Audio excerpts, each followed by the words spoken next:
Ya baik pemirsa Jambi TV Anda di rumah, tentu kembali lagi di Lebih Dekat bersama dengan Balitbangda Provinsi Jambi. Nah tadi kita sudah banyak berbincang juga dengan 3 narasumber dan semakin seru pembahasan kita pada sore hari ini mengenai penelitian-penelitian yang sudah dilakukan oleh tim Balitbangda Provinsi Jambi di tengah masa pandemi COVID-19 tentunya yang ada di Jambi saat ini. Nah saya akan langsung bertanya dengan narasumber kita yang berikutnya, ini masih dengan Ibu Umi Kalsum.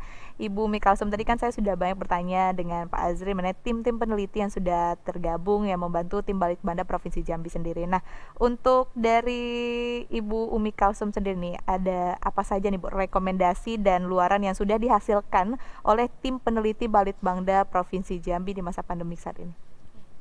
Baik, Mbak Fitri, jadi tadi sudah disampaikan oleh Pak Kepala Balitbangda bahwa memang unsur dari peneliti di Balitbangda itu, tim peneliti itu selalu melibatkan atau kolaboratif ya dengan unsur luar, terutama kami di Dewan Riset Daerah. Jadi saya sebagai salah satu anggota Dewan Riset Daerah juga mensupport ketika keahlian misalnya kita dibutuhkan untuk tim peneliti di Balitbangda.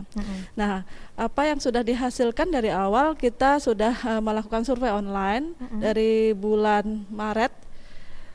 Kasus pertama itu ditemukan 25 Maret. Kemudian kita langsung memberikan rekomendasi per awal April ya. Minggu pertama April kita memberikan 10 rekomendasi berupa kertas kerja dari Dewan Riset Daerah.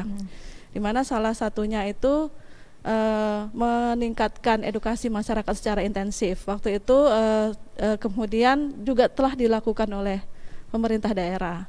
Juga kita menyarankan misalnya waktu itu kan saat itu ya rapid test itu masih sangat rendah gitu dan kemudian terbatas jumlahnya, dan akhirnya kita memberikan rekomendasi peningkatan rapid massal, dan sudah dilakukan sebetulnya 5.000 rapid test massal di seluruh Provinsi Jambi. Dan dari 5.000 itu ada 20 yang reaktif, kemudian ditindaklanjuti, itulah yang kemudian ditemukan beberapa kasus tambahan gitu ya. Kemudian ada juga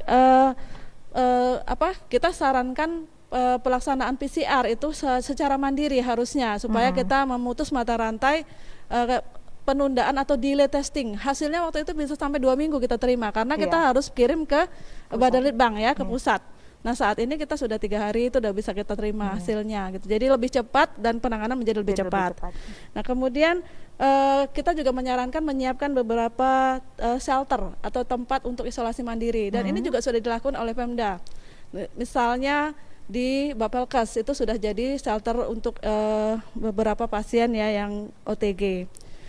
Jadi himbauan-himbauan atau rekomendasi yang kita berikan kepada pemerintah Provinsi Jambi itu sudah sebagian besar dilakukan, seperti misalnya dengan memperkuat pengamanan, pengawasan pada jalur-jalur masuk itu sudah dilakukan waktu itu. Kemudian memberlakukan secara tegas aturan khusus waktu itu ya, mau Idul Fitri ya, untuk mau Ramadan itu juga sudah dilakukan.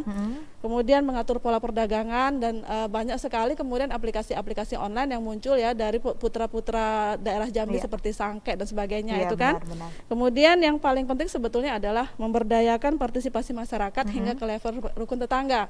Ini juga kita rekomendasikan, dan memang sepertinya sudah banyak rekomendasi ini sudah dilakukan oleh pemerintah daerah, dan hasilnya adalah memang salah satunya peningkatan testing, kemudian terjadinya jumlah yang memang bertambah, dan seharusnya kita nggak perlu khawatir dengan penambahan kasus ini.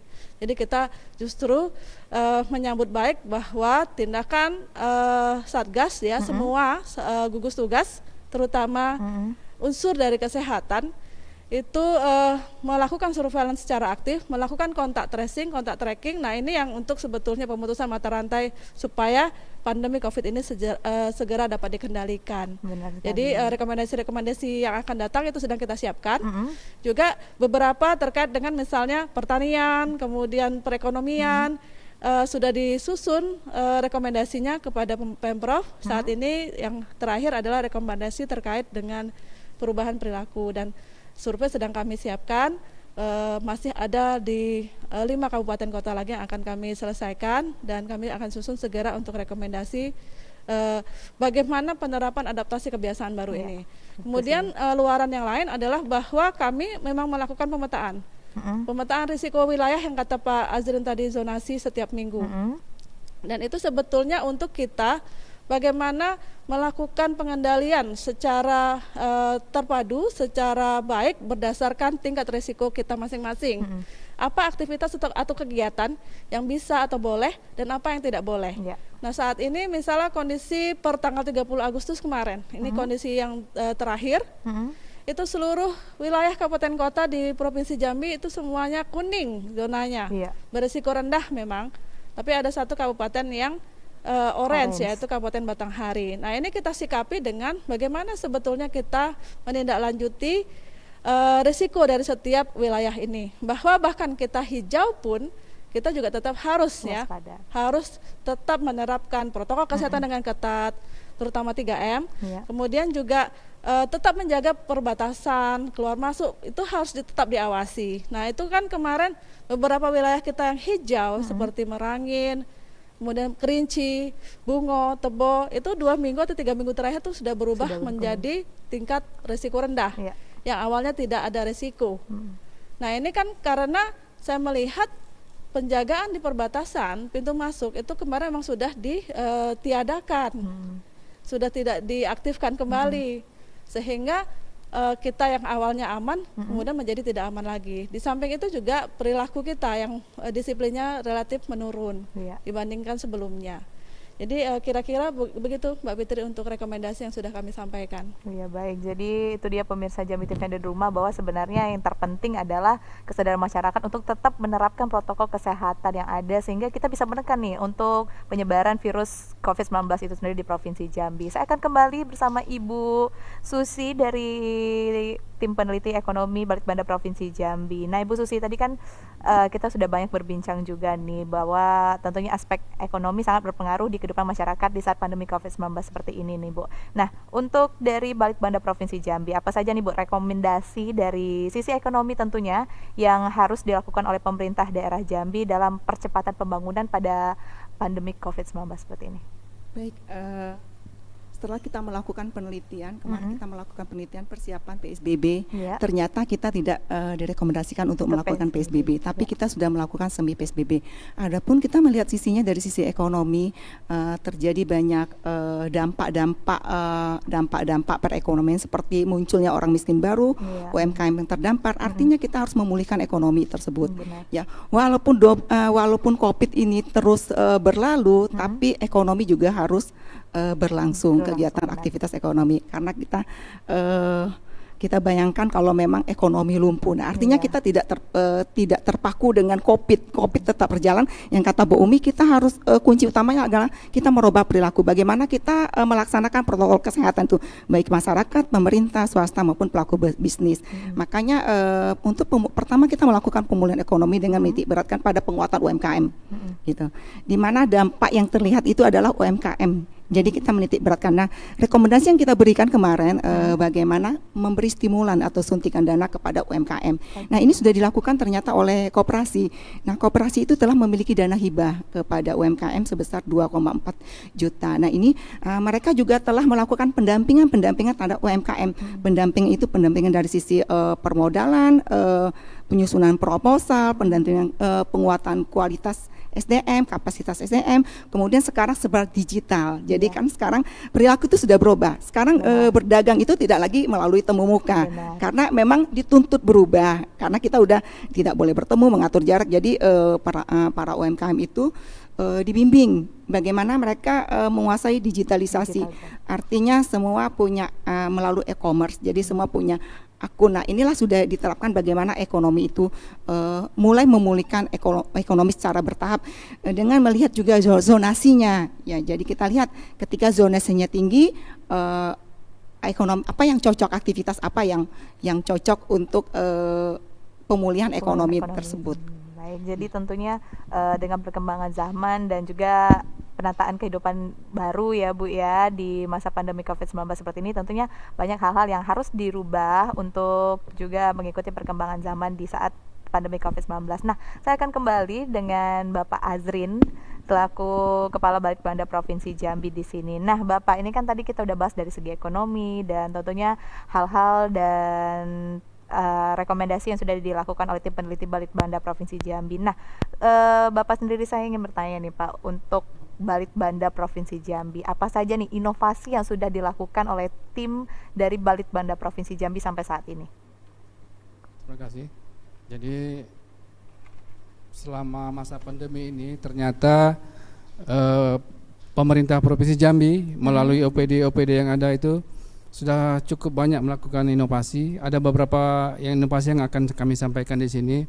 Pertama, Balitbangda sendiri. Jadi Balitbangda sendiri sudah mengkoordinir beberapa OPD waktu itu membuat video singkat penerapan protokol kesehatan di 7 sektor waktu itu. Benar. Ada sektor hotel, sektor restoran, sektor pasar modern, pasar tradisional, sektor transportasi umum, dan ini dilombakan waktu itu, dilombakan di tingkat nasional. Alhamdulillah kita menjadi juara 1 untuk sektor hotel. Kemudian juara 3 untuk sektor restoran dengan memboyong piagam penghargaan dari Kemendagri.